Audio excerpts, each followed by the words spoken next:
दोघं. आता मी जेव्हा आमचं जुळलं दोघांचं प्रेम, तेव्हा ती 16 वर्षाची होती, मी 20 वर्षाचा होतो. दोघे अल्पवयीन होतो. आता अल्पवयीन असताना सरिताताई तुम्ही साक्षी आहे, आम्ही दोघं कयामत से कयामत पिक्चर पाहायला गेलो.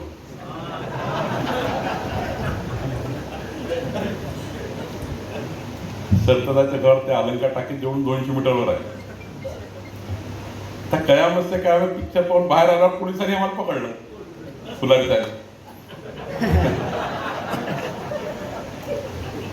म्हणजे आता आम्ही लहान लहान दिसतो, छोटे छोटे 20 आणि 16. तर पोलीस म्हणे मुलगी कोण आहे? तेव्हा घाबरलो पोलिसांना आम्ही. तर ती सांगून नाही आली, मी घरी सांगून नाही आलो. पाहायला गेलो पिक्चर. तर पिक्चर पाहिल्यानंतर पोलिसांनी पकडलं तर अवघड झालं.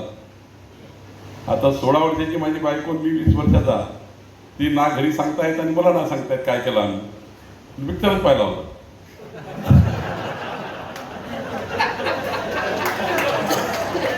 त्या काळात काही फालतू चालायचं नाही, त्या काळाचा होता. आता हा काळ 40-35 वर्षापूर्वीचा काळ. तर पिक्चर पाहून आल्यानंतर पोलिसांनी पकडलं, सरळ सीताबर्डी पोलीस स्टेशनला फुलारी साहेब तुम्ही घेऊन गेले. तिथे कारण नसताना माझ्यावर अल्पवयीन मुलगी पळवून नेली म्हणून केस लावली. हा, पळवून नेली. 363, 367 टाकायचं पोलिसांच्या वाजेत. 363, 367.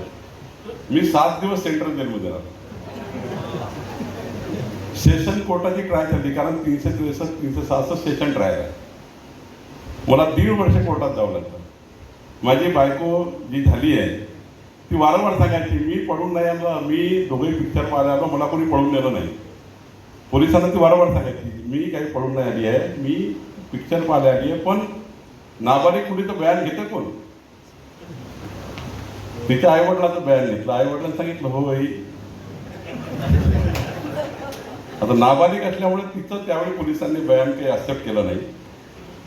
आणि पोलिसांनी आईवडिलाचं बयान घेतलं, तिच्या भावाचं बयान घेतलं. आईवडिलाला काही माहीत नाही, भावाला काही माहीत नव्हतं काय झालं, हे पिक्चर पाहायला गेली की कशाला गेली. त्यांनी स्टेटमेंट देऊन टाकलं, होय आमची मुलगी गायब झाली. तर खरं तर अशा घटना घडतात जीवनामध्ये. मग आमचं लग्न झालं. सेशन कोर्टमध्ये कोर्टाने सांगितलं की अल्पवयीन मुलगी जरी असली, फुलारी साहेब अल्पवयीन मुलगी जरी असली, पण ती ॲक्युजकडनं बयान देते की मी पळून गेली नाही. माझ्या बायकोलाही सांगायला लागलं कोर्टात, मी पळून गेली नाही, माझ्या नवऱ्याला मी पळून नेलं होतं. आता इतक्या वर्षानंतर 37 वर्षानंतर एक इन्फ्लुएन्सर धाराशिवचा, तो माझ्या जीवनावर टीका करतो आत्ता 4 दिवसापूर्वी. आणि म्हणतो की बावनकुळेंचं आयुष्य असं आहे की लहान लहान पुढी पळवून नेल्या, हे केलं ते केलं. आता मला 2 नातवंड आहे, मुलगा आहे, मुलगी आहे, 2-4 नातू झालेले आहेत. इतकं झाल्यानंतर 40 वर्षानंतर एक इन्फ्लुएन्स देतो की बावनकुळेंनी मुली पळून नेली होती. फार वाईट आहे त्यांचं जीवन. त्यालाही माहिती नाही माझी बायको आहे. थोडी माहिती काढली असती, अधिक माहिती काढली असती. मला त्याने फोन केला असता की बावनकुळे साहेब ते 363, 366 तुमच्यावर लागली होती, ती कशाची आहे त्याला समजून सांगा आम्हाला. तर त्याच्याशी प्रेमान बोललो असतो, 1 कप चहा पाजला असता, तो आपल्या घरी गेला असता, मी आपल्या घरी गेलो असतो. पण त्यांनी एवढी टीका केली माझ्या बायकोवर, माझ्यावर, दोघांवरही. त्यालाही माहितीच नाही की माझी बायको आहे. ती मुलगी कुठं आहे, ती मुलगी कुठं आहे, शोधा लावा, तिला आणा शोधून, कुठं आहे बावनकुळेची ती मुलगी. आता मी विचार केला होता की सरिताताईला बोलवायचं की मी माझ्याजवळ चांगला कार्यक्रम करायचा, सांगायचं बाबा ही माझी बायको आहे, माझी नातू आहे. खरं तर समाजाला काय केलं, समाजाला खरंच वाटलं की ती मुलगी कोण आहे, कुठे गेली, काय गेली, कुणाची मुलगी आहे. मला आता एका व्यक्तीने त्याच्यावर FIR, कार्यकर्ते असतात FIR करणार, आमच्या नेत्यावर अशी टीका केली, आमच्या नेत्यावर तशी. आम्ही कधी काही FIR करत नाही, कार्यकर्ते करतात. मग त्यांच्या भावना दिसतात. मला त्याला नोटीस द्यावी लागते. मग आता नोटीस दिल्यावर तो म्हणतो आता मला कशाला नोटीस दिली. शेवटी अशा भूमिकेतनं कधी कधी आपल्याला दुहेरी फटका बसतो. याचा अर्थ आम्ही डिजिटल मीडियाची विरोधी नाही आहे. एखाद्या कार्यकर्त्याला नोटीस दिली, एखाद्या डिजिटल मीडियाच्या संपादकाला नोटीस दिली. आता मधातल्या काळात झी टीव्हीने म्हणजे मला सत्काराला बोलवून, माझ्या कार्यक्रमाला बोलवलं म्हणून मी बोलतो आहे. झी टीव्हीने एक न्यूज दिली की बावनकुळेंनी तर खैरात वाटून दिली TDR. अरे नोटीस द्यावी लागली 100 कोटी रुपये, कोर्टात जावं लागलं. माझी विनंती अशी आहे या माध्यमातून, डिजिटल मीडिया हा पुढच्या विकसित भारताकरता महत्त्वाचा आहे. डिजिटल मीडियाचं खूप मोठं महत्त्व आहे. आम्हाला डिजिटल मीडियाला सांभाळण्याची गरज आहे, सरकारला सांभाळण्याची गरज आहे. कारण आज आम्हाला जे कुठून मिळतं ब्रेड बटर कुठून मिळतं सरकारला? ते बी माझ्यातनं मिळतं, ते TV 9मधनं मिळतं, ते संजय बोकरेजीकडनं मिळतं, अशोकराव वानखेडेकडनं मिळतं, तुमच्याकडे मिळतं. तुमच्या भरोश्यावर अर्ध सरकार चालतं. तुम्ही जे छापता ते दिवसभर आम्ही त्याच्यावर काम करतो, तुम्ही जे लिहिता त्याच्यावरच काम करतो, काही नवीन नसतं आमच्याकडे. आज मी जेव्हा इथे आलो सांगलीला, मी डिजिटल मीडियाच्या 10-12 बातम्या पकडल्या आणि सांगितलं, गोपीचंद पडळकरला विचारलं, गोपीचंद एक डिजिटल मीडियाला बातमी आहे की एक नदी खोदून घेऊन चाललाय. एक मोठा मातीचा एक मोठा बिल्डर, तो एक मोठा व्यावसायिक आहे, तो एका नदीला पोखरून घेऊन चाललाय. 200 ट्यूब तिथली माती काढून ते नदीत घेऊन चाललाय.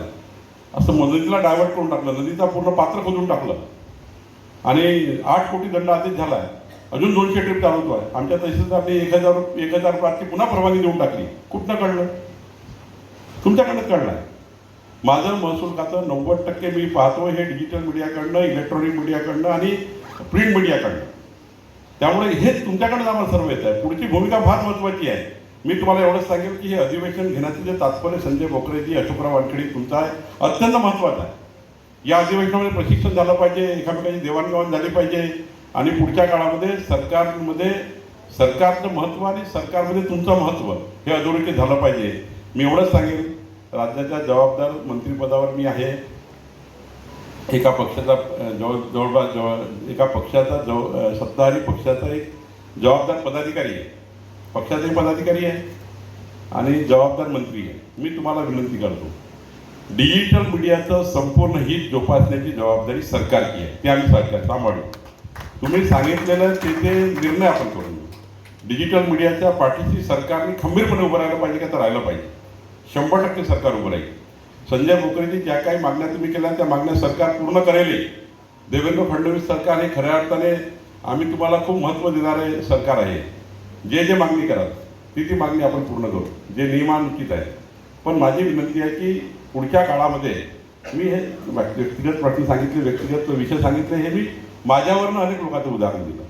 अनेक लोक याच्यामध्ये कधी कधी त्या ठिकाणी बळी पडतात. एक उदाहरण दिली, खरी वस्तुस्थिती काय असतं. दोन्ही भाग बघितले पाहिजे.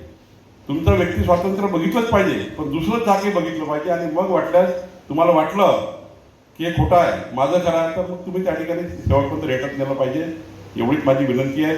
मी पुन्हा एकदा मला या ठिकाणी कार्यक्रमाला बोलवलं आणि इतक्या मोठ्या मान्यवराचा, इतक्या मोठ्या व्यक्तिमत्वाचा सत्कार माझ्या हस्ते केला.